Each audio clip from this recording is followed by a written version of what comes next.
యేసుక్రీస్తు నామంలో పరిశుద్ధాత్మ ఆశీర్వాదం చూస్తున్న ప్రతి ఒక్కరికి హృదయపూర్వక వందనాలు తెలియజేస్తూ ఉన్నాను. యోహాను రాసిన ప్రకటన గ్రంథము 19వ అధ్యాయము మనం ధ్యానించుకుందాము. అప్పుడు జన సమూహము శబ్దము విస్తారమైన జలముల శబ్దమును బలమైన ఉరుముల శబ్దమును పోలిన ఒక స్వరము సర్వాధికారియగు ప్రభునగు మన దేవుని ఏలుచు ఉన్నాడు, ఆయన స్తుతించుడి, గొర్రెపిల్ల వివాహోత్సవ సమయం వచ్చి ఉన్నది, ఆయన భార్య తనను తాను సిద్ధపరచుకొని ఉన్నది. ఈ వాక్యం వింటుంటే నాకు ఎంత ఆనందం అనిపిస్తుందో తెలుసా ప్రియులారా, ఎంత సంతోషమో ఈ వాక్యం వింటుంటే, చదువుతుంటే ఎంత నాలో నా ఆత్మ తెప్పరిల్లుతూ ఉంటది. ఎందుకంటే ఆ యొక్క పెళ్లి గొర్రెపిల్ల యొక్క వివాహోత్సవ సమయము, ఆ యొక్క పెళ్లి కుమారుడి యొక్క వివాహము, ఆ యొక్క వివాహోత్సవ సమయము ఏ విధముగా ఉంటుందో ప్రభు చూపించడము, ఆ స్థలములో ఆ యొక్క 7 ఏళ్ల పరిపాలన అయిన ఆ యొక్క విందు, మధ్యాకాశంలో జరగబోయే విందు, ఆ స్థలములో ఉండే ఒక సమూహము ఆ స్థలములో ఏ విధంగా జరిగించబడుతుందో ప్రభు నాకు చూపించడము నాకు ఎంత ఆనందం అనిపిస్తూ ఉంటుందో ప్రియులారా.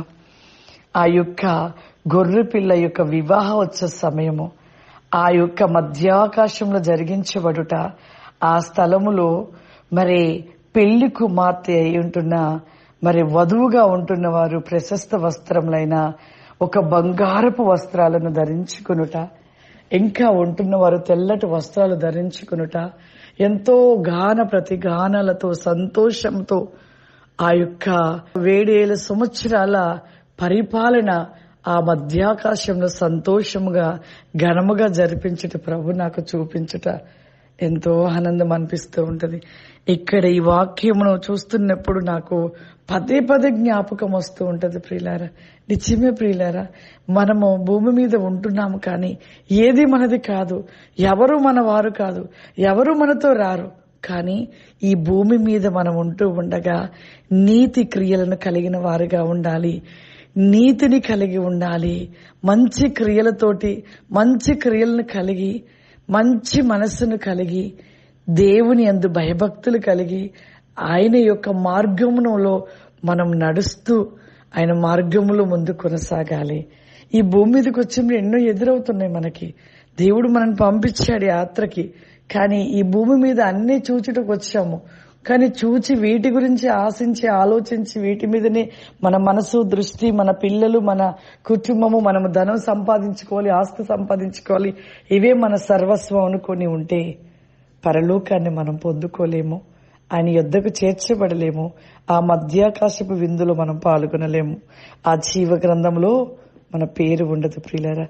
మనం ఎప్పుడైతే దేవుడిని మనం ధరించుకున్నప్పుడు, దేవునితో ఉంటున్నప్పుడు, దేవునితో ఉన్నప్పుడు మనం ఈ లోకాన్ని విడిచిపెట్టాలి.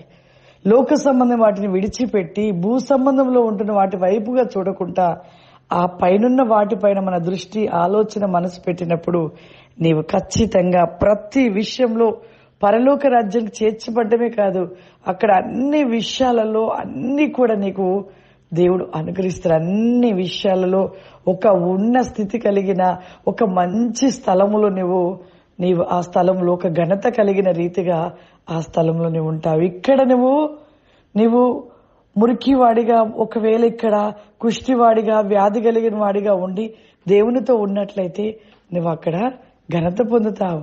మరి అక్కడ ధనవంతుడు లాజరు ఏ స్థితిలో ఉన్నాడు, ధనవంతుడు ఏ విధంగా ఉన్నాడు? లాజరు కురీపి. మరి లాజరు ఎంత భయంకరమైన స్థితిని కలిగి ఉన్నాడు. మరి మురికి గుంటల వెంట మరి రోగిష్టిగా కురుపులతోటి ఎంతో భయంకరంగా ఆయన చూచుటకు కూడా దూరంగా వెళ్ళేవారంట. ఆయన దగ్గర దుర్వాసన చూసి ముక్కుకు క్లాత్ పెట్టుకుని వెళ్ళేవారంట. ఆ స్థితిలో ఉంటున్న మరి ఒక లాజరు ఏ స్థలానికి చేర్చబడ్డాడు? ఘనత కలిగిన స్థలానికి వెళ్ళాడు. అబ్రహాం రొమ్మున కూర్చున్నాడు. మన జీవితంలో కూడా ఈ భూమి మీద ఉండగా ఈ భూమి మీద ఘనతలు వ్యర్థము, కానీ పరలోక ఘనతను మనం కోరుకోవాలి. అక్కడ కావాలి అంటే నువ్వు ఇక్కడ అన్ని కోల్పోయి నీవు అన్ని నీకు ఉంటున్నవన్నిటిని కూడా నువ్వు విడిచి దేవుణ్ణి వెంబడించినప్పుడు అక్కడ నువ్వు పొందుకుంటావు.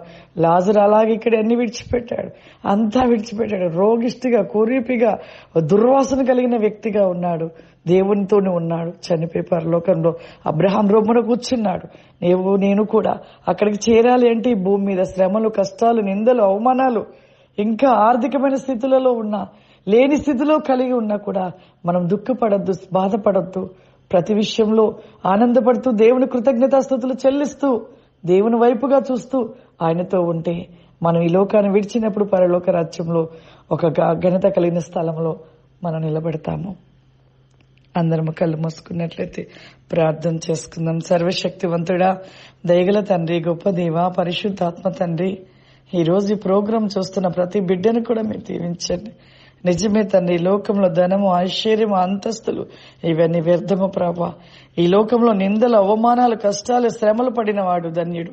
పరలోక రాజ్యంలో ఘనత కలిగిన స్థానంలో నిలబడతాడని సెలవిస్తున్నావు దేవా. ఈ ప్రోగ్రాం చూస్తున్న ప్రతి ఒక్కరు కూడా వారి జీవితంలో ప్రతి ఒక్క వికాసమైన శ్రమ, నింద, అవమాన, కష్టాలు, కన్నీరైనను కూడా ప్రభా వారి విసుగు పడక ప్రభా సంతోషముతో నేను స్తుతిస్తూ గణపరుస్తూ నీతో ఉండుట ప్రతివేకమైన కృపలి కాసి కామ్ది గో బ్యాక్ ఎని ఫావరిమా అతి దీవెన అతి క్రాస్యమైన ఆశీర్వాద వేకమును బిడలకు దయచేయమని యేసు నామమున నడుస్తున్నాను తండ్రి, ఆమేన్. మీ అందరికీ హృదయపూర్వక వందనాలు తెలియజేస్తూ ఉన్నాను. God bless you. దేవుడు మిమ్మల్ని దీవించును గాక. ఆమేన్.